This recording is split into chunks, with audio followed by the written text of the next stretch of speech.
have a trust. Lao Tzu is profound about this, and each one of the 81 verses, it comes up about 60 times as you look at letting go and letting God, allowing yourself to trust in your nature, allowing yourself to no longer believe that everything has to be controlled by me, and that other people no longer have to be in control of me as well. Begin to trust, just like you did for the first 9 months. You trusted. Your nose showed up. Your height showed up. Your eyes showed up. Whatever. It all showed up. It's all perfect. It's all divine. So why not wander through your life and have this wonderful, peaceful knowing that it's all fine? And finally, shift from your sense of entitlement. Nobody can treat me that way. I'm entitled to have this. Well, I paid for that. I let go. I mean, that in 1 year, I let go of all of my entitlements. I don't feel I'm entitled to anything. I'm just here.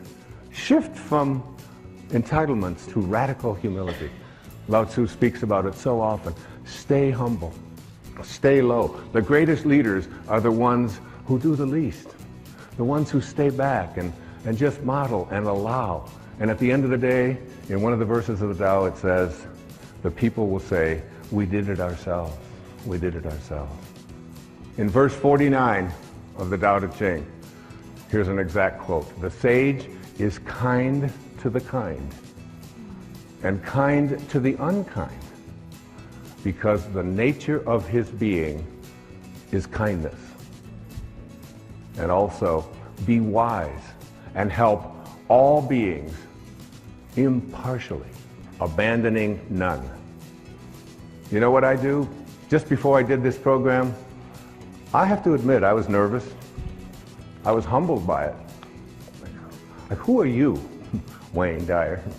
Who are you to read the Tao and believe that you can interpret it on television and interpret it in a book and spend a year and say, like, I got real humble with that. And you know what I say? Tao, which is just another word for God or source or Krishna or Allah or whatever you want to call it, guide me.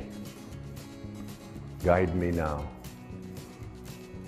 I have that awareness before I come out. If you knew, it says in the Course in Miracles, if you knew who walked beside you at all times on this path that you have chosen, you could never experience fear or doubt again. I remember Mother Teresa saying to a dear friend of mine who was asking what could he do? What could he do to do something for her? His name was Pat McMahon. He was on KTR radio in Phoenix. And finally Mother Teresa said to him, you can do something for me. She said, tomorrow morning, get up at 4 a.m. and go out onto the streets of Phoenix and find someone who's living there who believes that he's alone and convince him that he's not. That's what you can do. That's how saints talk. That's how Lao Tzu spoke. Okay, let's go on to the next thought. To change. So you're changing from not trusting in your nature to trusting in your nature. You change your thought from I need more to what I call living contentment. What is this thing about more? It's the mantra of the ego, isn't it? I have to have more. I have to collect more stuff. I have to have more friends. I have to have more money. It's more, more, more, more, more. When where you came from nowhere.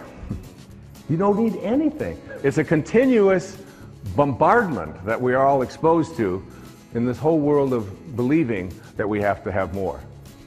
It's one of the reasons why I love public television so much. You don't see ads on PBS.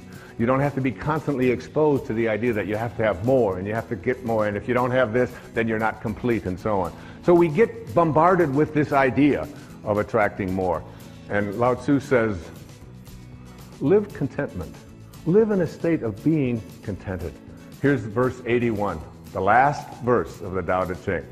My favorite translation of it, and I put it right into the book. Sages do not accumulate anything, but give everything to others. Having more, the more they give. It's a great lesson. My son Sans, who's we're very, very close. We just spent a couple of months together over in Maui, just just being together, just being. It was a divine time. And he came home with, it was last summer, he came home with 4 T-shirts that he loved. And I said, well, honey, I said, which one do you like the best? He said, well, that one over there, that blue one, it's got the writing, and it's got the drawing, and it's got a surfer, and it's got, I said, that's great. I said, I'd like to have that one. He said, no, Dad, that's my favorite. That's the one I like the best. I said, I know. I said, that's the one. Would you mind if I had that one? He said, I would mind a lot if you had that one. He said, maybe you can have one. I'm not so crazy about this one over here. I said, so you're going to give me something you don't like? You know, I said, that's the one. I love that because we have the same taste. Could I have that one? He said, Dad, you're crazy. He said, you can't have my favorite T-shirt. I said, well, I want you to think about that. I want you to think about detaching and letting go and not needing to have more. And he's heard me talk about this stuff his entire life. So finally, he just, you know, I went in and I tried it on and I said, this thing looks so great.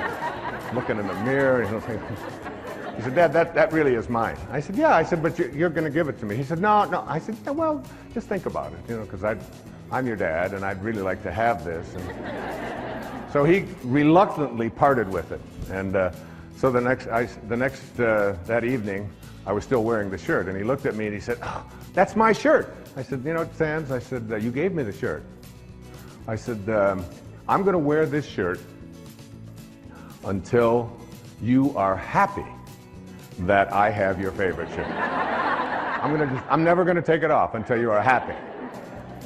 He said, well, you'll be wearing that shirt a long time. I said, well, that's okay. So I wore it. The next day I got up. I slept in it that night. I got up I did. I got up the next morning. I put it on, and that Sands would come in and he'd look at me. I said, oh, you're still not happy that you gave me something that you really love. Because this is what it really means to be a sage. This is what it means to be a divine being. To be someone who's willing to depart with not the things they don't like, but what they do like. I wore it the next day. I wore it the next day. I wore it for 2 weeks.